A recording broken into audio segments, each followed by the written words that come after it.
We are at war with China. We are in an AI arms race. U.S. lawmakers now there's a proposal to ban DeepSeek. There's a proposal to ban downloading of DeepSeek. It could land you in jail up to 20 years. I mean, this is crazy stuff. Like I would, a couple years ago, I would just dismiss this as totally loony. But with the TikTok ban, I don't know. That might pass because there's a lot of Silicon Valley money, lobbying the U.S. Congress. They were able to get the TikTok ban pass. There's no reason they couldn't get DeepSeek banned in U.S. What would then be the impact if they do something like that do happen? Hello, my friends. I'm Carl Zha, and you're watching the Silk and Steel podcast, where I focus everything on China, history, culture, and politics. 4 months ago, I had a conversation with AI expert TP Huang on the AI race between US and China, in particularly regarding DeepSeek. This conversation was originally released as an audio podcast on Silk and Steel podcast for my Patreon subscriber. Now I'm making it available on YouTube. Take a look.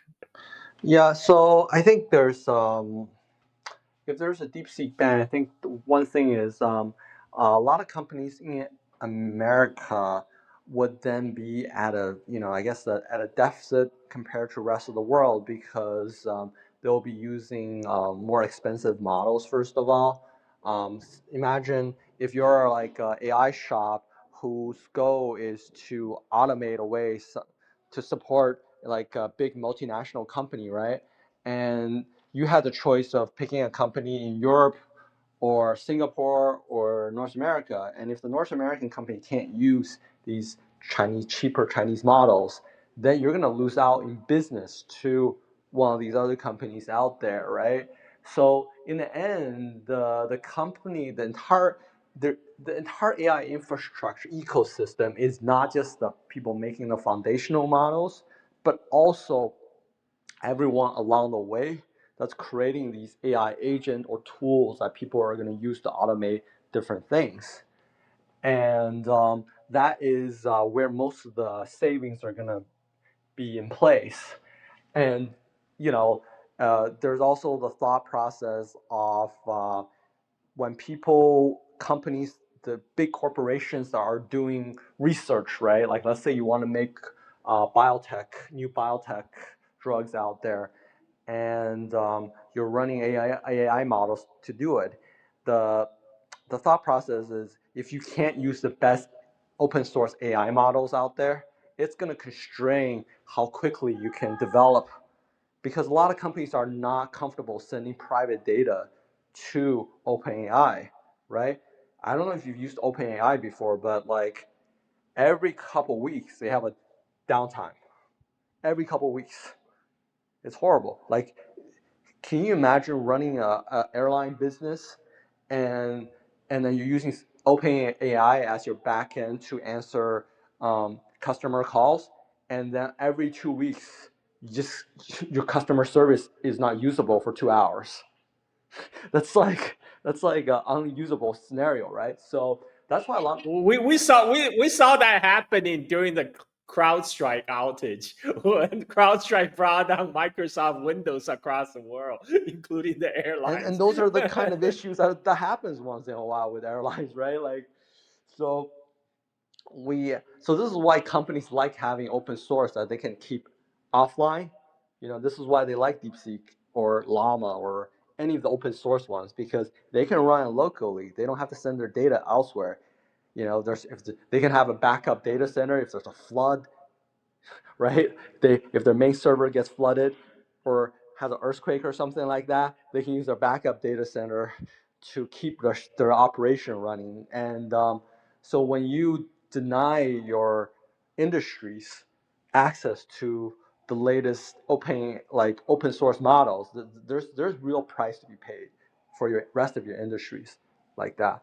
But these politicians, they never think about things outside of like world domination or winning in their minds, and then the people that are talking to them are big tech CEOs all day. So there's It's very I don't possible. even think the American politician cares about world domination or winning. They just care about money, and those as long as those silicon tech bros supply them with money, they will do their bidding. They will do what they're paid to do.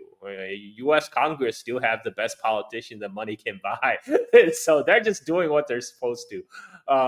But it Just think about it this way. Just think about it this way. The people that are running tech stuff around Trump right now are Elon Musk, David Sachs, and Peter Thiel, okay?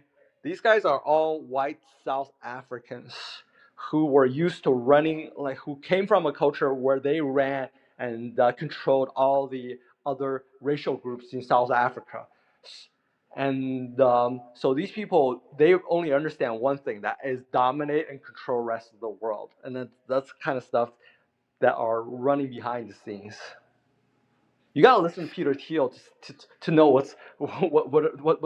what this administration is gonna do for AI and tech dominance and stuff like that. Yeah, I saw a recent interview with Palantir CTO, and he's just like full on pushing this like competition with China stuff. Like we have to win. I think one of the obvious lessons of DeepSeek R1 is something that we've been saying for the last 2 years, which is that the models are commoditizing. Yes, they're getting better across both closed and open, but they're also getting more similar, and the price of inference is dropping like a rock. But I think the real lesson, the more profound one, is that we are at war with China. We are in an AI arms race. And I got into a disagreement with Sam Altman about this at the Senate AI Summit over a year ago, where I was arguing that we are in an AI arms race, and there's an opposing view that we can all get along and we can cooperate on these things. And I'm sure the other side feels quite different, realizing that their IP has been stolen in this process here.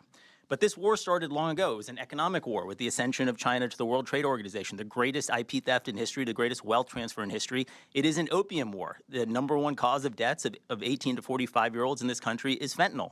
That is coming from China. It is a diplomatic war. The Belt and Road Initiative is basically indentured servitude for other countries to the CCP here. And the unprecedented phase zero gray zone operations of the CCP, how many times are we going to believe that anchors are dragged across the sea that cut undersea cables here? But I think one of the things, China knows they're at war. The question is, we kind of equivocate on it as a peace-loving nation. But one of the things I want to make sure we all do realize is that the engineering in R1 is exquisite. The optimizations that they've done are really impressive. And I don't think you can get away with the facile explanation that the Chinese just copy and we're the only innovators. We have to wake up with the respect for our adversary and realize that we are competing. But they absolutely did steal a lot of that through distillation of the models, and perhaps they stole even more. And then you can look at the GPU sales growth in Singapore. It's a tiny island nation. I'm pretty sure there's some sanction invasion going on there.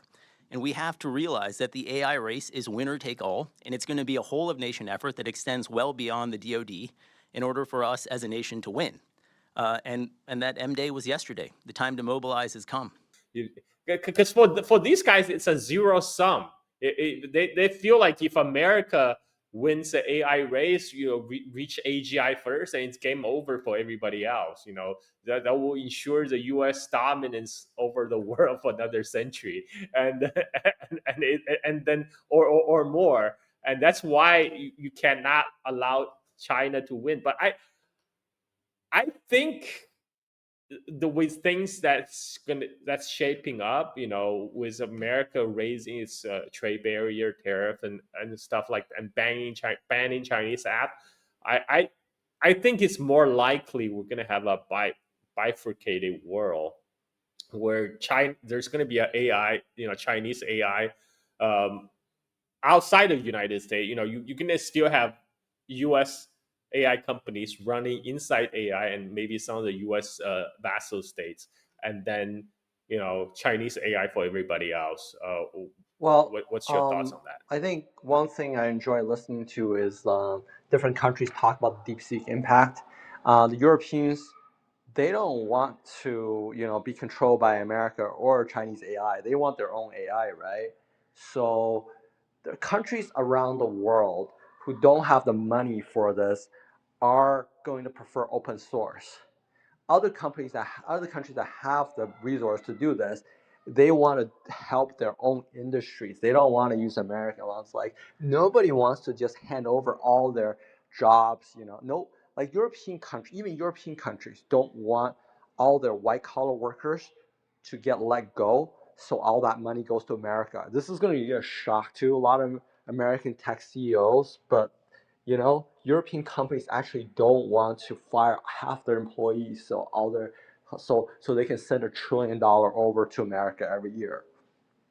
So, so you're gonna see a lot of like countries around the world who are gonna want to use open source models when they can, or use their domestically grown, especially their domestically grown open source.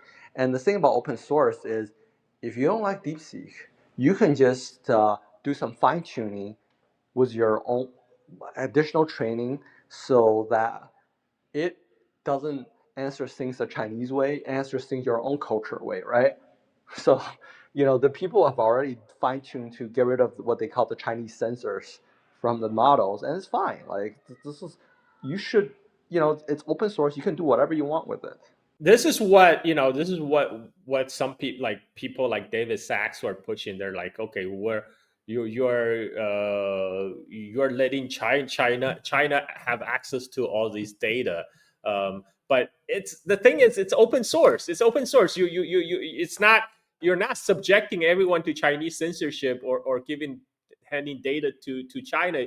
DeepSeek, you can download it to your own machine and run it, and you can create your own interface. So to get rid of take out all the Chinese censorship filters and stuff. And but then there's an argument of saying, oh, but what about a lot of the American users, average users who may not be tech savvy enough to to to to download the DeepSeek and run it on their own machine. Rather, they will just use the DeepSeek server directly. Download the client from their phone. Now, then China will gonna get their data, blah blah blah. But that's actually what OpenAI does. OpenAI doesn't allow you to download their stuff. Like you have to access OpenAI servers to upload all your data to OpenAI, and that's what they do. They design to, because there's whenever they talk about China, there's a lot of projection, because OpenAI is designed to suck up all your data from everywhere else. They're saying they're blaming China for that when it's completely opposite. You don't need you don't need to use DeepSeek servers. You can download the DeepSeek code to your machine and run it on your machine, so you don't have to upload your data anywhere. You can run DeepSeek without internet, which is not true for OpenAI. I just have to point that out. If DeepSeek app gets banned in America, and I think that's more reasonable case if they wanted to ban it. There's nothing stopping someone who creates a new app out there that hosts in America, that you can choose like DeepSeek or Llama or any of these other models to run, right? And there's no logical security from this. You can even run like the neuter version of DeepSeek, removing the Chinese filter and stuff like that, right? So, I think there is like a marketplace for open source models out there where people are who are not comfortable sending their data to that creep in OpenAI would want to use. And I'm not comfortable personally sending my data to Sam Altman. So, apparently Elon Musk himself is not comfortable either. So, Yeah, that whole Stargate project, man, it's such a scam. They don't even have, they don't even have I don't think they can find the money for it now, after the DeepSeek announcement, because before they're looping in SoftBank, and I'm like, Masashi Son doesn't have 500. I don't think he has $500 billion, and he's not planning to use SoftBank's $500 billion.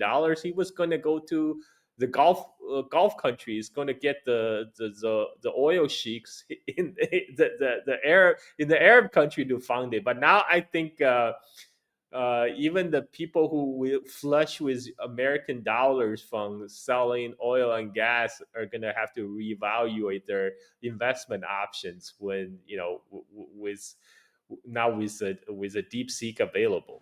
Yeah, I think when Sam Altman was looking for money, he was basically looking for like Middle Eastern money. But my question is, how much money does Middle Eastern companies have, right? Like, after all, there's only so many trillions around in the world, and oil prices aren't going any higher with the, you know, with how much capacity is coming online. And I I think there's a lot less money out there than some of these people are projecting. So that's why they keep blowing up the AGI.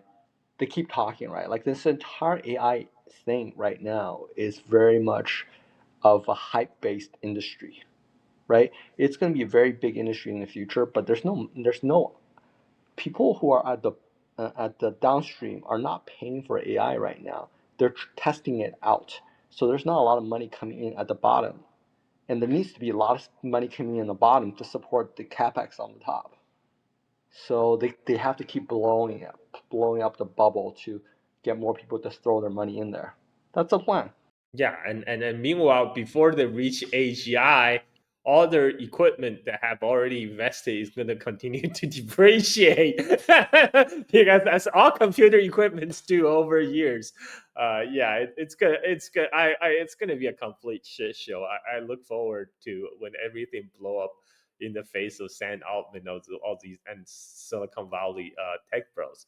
Is there anything else you'd like to cover, TP? I think I think we talked about a lot of stuff, and I think it's gonna be interesting to see how things are gonna be in the next few months, because I think we're getting to the point now where a lot of the Chinese AI industries are just moving really fast, like they do in every other industry. The reason that they're behind was because, you know, they didn't catch on to this Gen AI thing. Like, OpenAI made the first move, so they were probably like a year and a half to 2 years ahead of everyone else.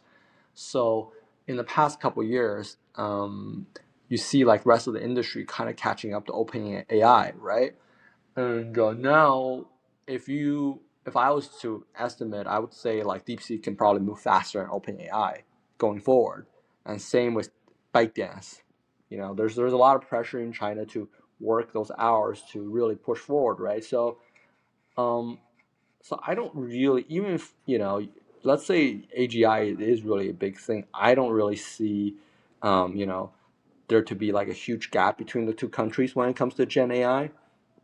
So, um, and that's going to be when the stock market in America pops on this issue, it's going to be a very spectacular thing to watch, because a lot of people are going to suffer here because this thing's way too big. Like, if you think the dot-com bubble was big, this thing's really Yeah, big I mean, right I now. think we already got a preview of that when the DeepSeek basically wiped out 1.5 trillion dollars of U.S. stock market in a single day. I mean, that's just for a preview for things to come.